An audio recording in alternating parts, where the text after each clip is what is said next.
സാലിഹിൻ്റെ ബന്ധം സാലിഹിനേറ്റാണ്.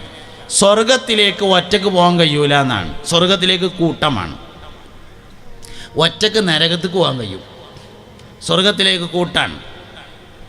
പരിശുദ്ധ ഖുർആനിൽ വൽ ഫജ്രി സൂറത്തിൻ്റെ അവസാനമുണ്ട്, ഫദ്ഖുലി ഫീ ഇബാദി വദ്ഖുലി ജന്നതി. വെയിലത്തൊന്ന് മാറിയിരിക്കും, ഇങ്ങോട്ട് ആ കസാല എടുത്ത് കണ്ടിട്ടിരിക്കും. ആടിട്ടോ.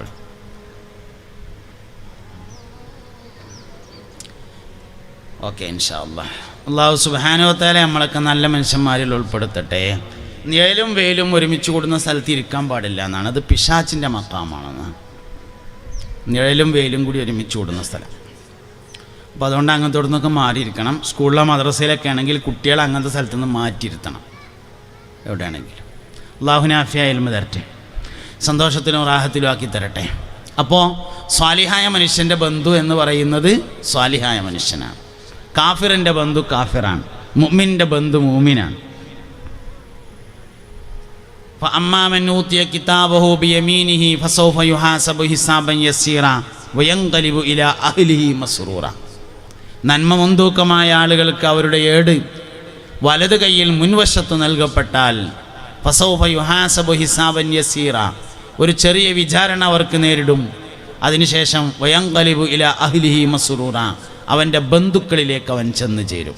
സ്വർഗാവകാശിയുടെ ബന്ധു സ്വർഗാവകാശിയാണ്.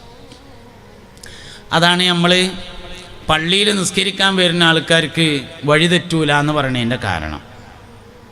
ഇന്നസ്സലാത്ത തൻഹാ അനിൽ ഫഹ്ശാഇ വൽ മുങ്കർ, തീർച്ചയായും നിസ്കാരം ഫഹ്ശാ മുങ്കറിനെ തൊട്ട് തടയും എന്ന് പറയാൻ കാരണം, പള്ളിയിൽ ജമാഅത്തിന് പങ്കെടുക്കുന്ന ഒരാളാണെന്ന് വിചാരിക്കുക. ആ ജമാഅത്തിന് കുറേ ആൾക്കാരുണ്ടാവും.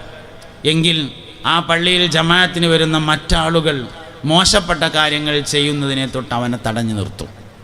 തടഞ്ഞു നിർത്തുക എന്ന് പറഞ്ഞാൽ വടിയച്ചാണ്ട് തടുക്കുക എന്നല്ല, അവന് കഴിയൂല. അതാണ്, അവനതിന് കഴിയൂല. അതുകൊണ്ട് അതിനൊക്കെ വലിയ പ്രാധാന്യങ്ങളെ നമ്മൾ നൽകേണ്ടതുണ്ട്. ഗുരുശിഷ്യ ബന്ധത്തിന് വലിയ പ്രാധാന്യം കൊടുക്കണം. ഇതുപോലെ തന്നെയാണ് വൈവാഹിക ബന്ധങ്ങൾക്കും വലിയ പ്രാധാന്യം കൊടുക്കണം. എല്ലാ ബന്ധങ്ങളും, അയൽപക്ക ബന്ധങ്ങൾ, സൗഹൃദങ്ങൾ എന്നിവകൾക്കൊക്കെ വലിയ പ്രാധാന്യം കൊടുത്ത്, ഇതൊക്കെ തന്നെയാണ് ശരിക്കും കുടുംബം എന്ന് പറയുന്നത്. ഇനി നമ്മൾ സാധാരണ കുടുംബം എന്ന് പറയുന്നത് അഹ്ല് എന്നതിനാണ്. ഖു അൻഫുസക്കും വ അഹ്ലീക്കും നാറ എന്ന് പറഞ്ഞ അഹ്ല്, അതിൽ വരുന്നത് ഭാര്യയും മക്കളും ഭർത്താവും. നിങ്ങൾ അതിൽ ഒന്നാമത് വരിക ഭാര്യയും ഭർത്താവും.